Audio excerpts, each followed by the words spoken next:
आपण सगळे दिवसभर सतत काम करत असतो. धावपळ चालू असते. कुणी मोबाईलवर काम करतं, कुणी कॉम्प्युटरवर काम करतं, कुणी कंपनीत काम करत असतं, कुणाला लेखी काम असतं तर कुणाला बौद्धिक काम असतं. हे काम सतत चालू राहतं आणि मग कधी-कधी रात्री उशिरापर्यंत जागरण होतं. पण मग सकाळी उठल्यावरही तुम्हाला ताजंतवानं वाटत नाही का? आज आपण एका महत्त्वाच्या विषयावर बोलणार आहोत आणि ते म्हणजे झोप, निद्रा.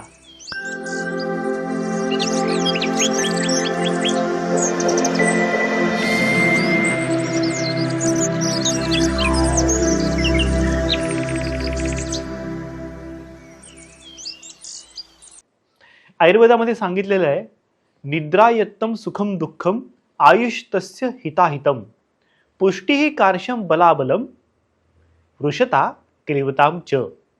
थोडक्यात म्हणजे काय? आयुष्यातील सुखी तुम्ही असणार का दुःखी असणार हे झोपेवर ठरतं.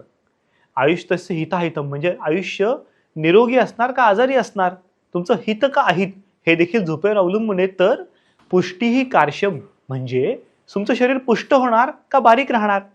बलाबलम म्हणजे शरीराची ताकद झोपेवर अवलंबून आहे. तर वृषता क्लिपताम च म्हणजे शरीराची पौरुष क्षमता, प्रजनन क्षमता चांगली राहणार का हे देखील झोपेवरच अवलंबून आहे. आयुर्वेदानुसार शरीराचे 3 मुख्य आधारस्तंभ आहेत. त्यातील झोप सगळ्यात पहिल्यांदा सांगितलेली आहे. याचं कारण उपस्तंभ म्हणजे आधार. याचं कारण झोप म्हणजे फक्त आराम नाही, तर शरीराची, मनाची पुनर्बांधणी या झोपेमध्ये होत असते. आपण जेव्हा झोपतो तेव्हा आपल्या शरीरातील दोषांचं संतुलन होतं. शरीरातील अनावश्यक गोष्टी बाहेर टाकण्याचा सिग्नल तयार होतो आणि मग त्यामुळे सकाळी उठल्यावर आपण ताजेतवाने असतो. वयोहो रात्री भुक्तानाम तेंत मध्याधिघा क्रमात हा श्लोक सांगतो की दिवसाचे आणि रात्रीचे 3 प्रहर असतात आणि त्या प्रहरानुसार शरीरातील वात पित्त कफ काम करत असतं. एकदा संध्याकाळ झाली की तुम्ही पाहता अगदी झाडांची देखील पाने मिटतात. थोडक्यात शरीर देखील थोडं थकलेलं असतं, त्याला श्रांत म्हणजे शांत होण्याची गरज असते. म्हणजे शरीरातील कफदोष वाढत जातो 6 ते 10 या वेळात. त्यामुळे साधारणपणे 10च्या आसपास आपण झोपलो तर झोप खूप छान लागते. थोडक्यात शरीरातील कफ संतुलित ठेवायचा असेल तर झोप आवश्यक आहे. पण रात्री 10 ते 2 या वेळात तुम्ही झोपायला गेलात तर अशा व्यक्तींना सतत चिडचिड, त्रास किंवा मन अशांत असणं, शरीरामध्ये वेगवेगळे आजार असणं किंवा जळजळ, मळमळ या प्रकारचे त्रास जाणवतात. झोप येते ती मुख्यतः कफ दोषाच्या प्रभावामुळे. जसशी संध्याकाळ व्हायला लागते, रात्र जवळ यायला लागते, आपल्या शरीराची क्रियाशीलता मंदावते. आपल्याला विश्रांतीची गरज असते. जसा कफाचा प्रभाव वाढत जातो तसं आपल्या झोपेकडे वाटचाल सुरू होते. त्यामुळे 6 ते 10 या पहिल्या प्रहरामध्ये संध्याकाळच्या आपल्याला झोप लागणी सुरुवात होते आणि 10च्या आसपास आपल्याला झोप लागणं आवश्यक असतं. 10च्या पुढे आपण जितका वेळ उशीर करू तशी झोप नीट लागत नाही. आधुनिक विज्ञान देखील सांगतं, शरीरात मेलॅटोनिनची मात्रा वाढत गेली की आपल्याला झोप लागते. हेच आयुर्वेदामध्ये रात्रीचर्या किंवा कालबोध यामध्ये वर्णन केलेलं आहे. झोप बिघडण्याची मुख्य कारणे काय? तर दिवसभर मोबाईल किंवा लॅपटॉपच्या स्क्रीनवर काम करत राहणे. आपण पाहतो आजकाल लॅपटॉप किंवा मोबाईलचे स्क्रीन हे LED झालेले आहेत. पूर्वी जे स्क्रीन होते ते साधारणपणे थोडे भास्वर नव्हते, त्याचा प्रकाश जास्त बाहेर पडायचा नाही. परंतु आता जे स्क्रीन आलेत ते थोडे जास्त ब्राईट असतात. त्याच्यामुळे आपल्या डोळ्यावर जास्त ताण पडतो. मग अशा वेळेस झोपेचं सगळंच गणित बिघडून जातं. त्या व्यतिरिक्त रात्री उशिरापर्यंत मोबाईलवर किंवा टीव्हीवरच्या वेगवेगळ्या मालिका आहेत, मोबाईलवर सोशल मीडिया आहे. लोकांचं असं झालंय की एकमेकांशी कनेक्ट होणं कमी होत चाललंय आणि मोबाईलवर ते जास्त कनेक्ट व्हायचा प्रयत्न करत आहेत. म्हणजे थोडक्यात अनेक मित्रांचं असं असतं, मला फेसबुकवर 5,000 मित्र आहेत, प्रत्यक्षात भेटणारे 5 पण सापडत नाहीत. मग अशा वेळेस आपण विचार केला पाहिजे की झोप बिघडण्यासाठी जे मुख्य कारण आहे सोशल मीडिया.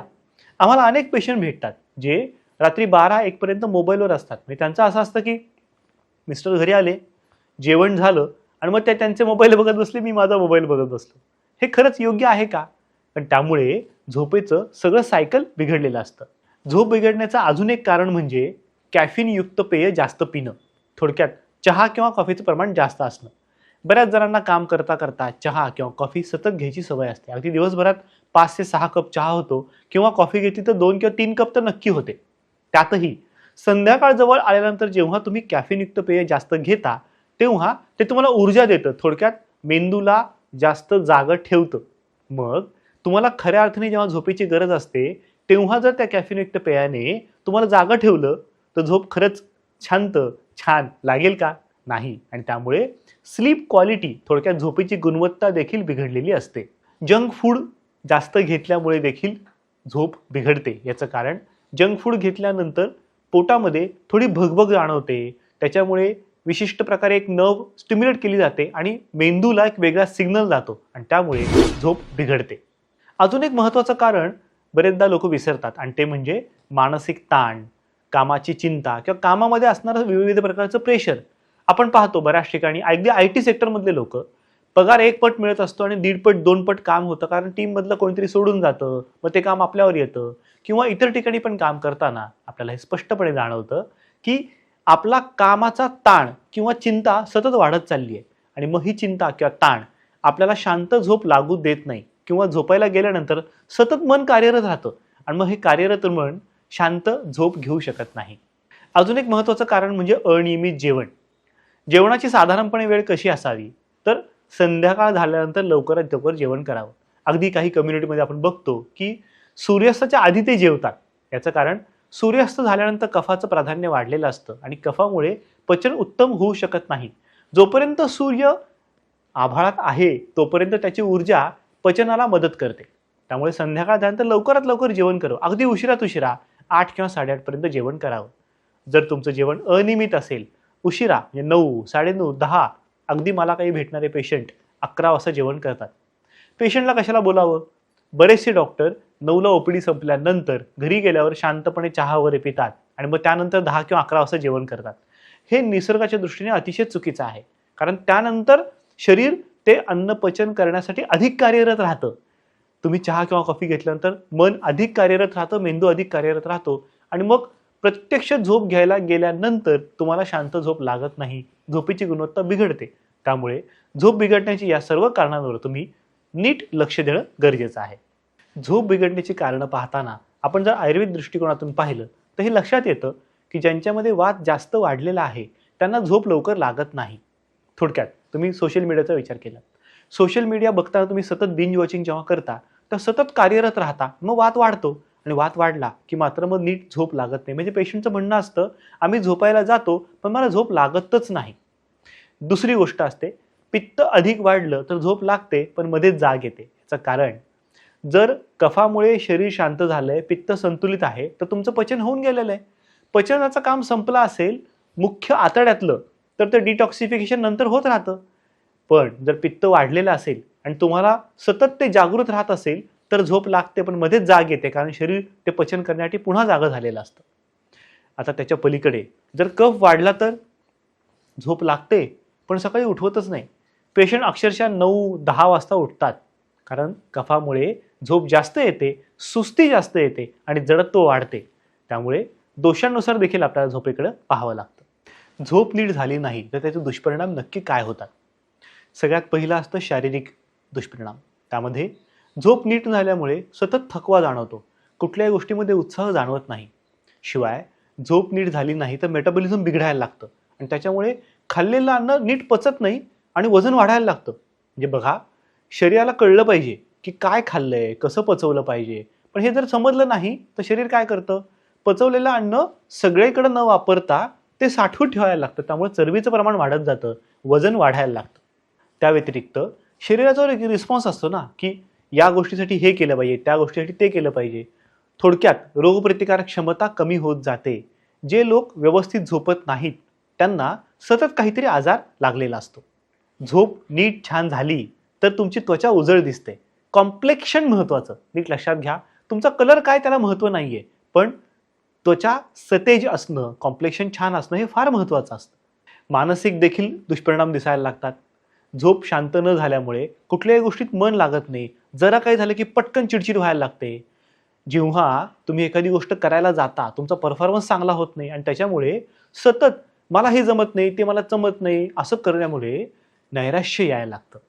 कुठल्याही गोष्टीमध्ये आपण विचार करताना एक कॉग्निझन्स म्हणजे तारतम्य ठेवून विचार करायला लागतो. पण तुमची झोपच नीट झाली नसेल, मन शांत नसेल, मन तजेलदार नसेल, उत्साही नसेल तर तुम्हाला त्या दृष्टीने विचार करता येत नाही.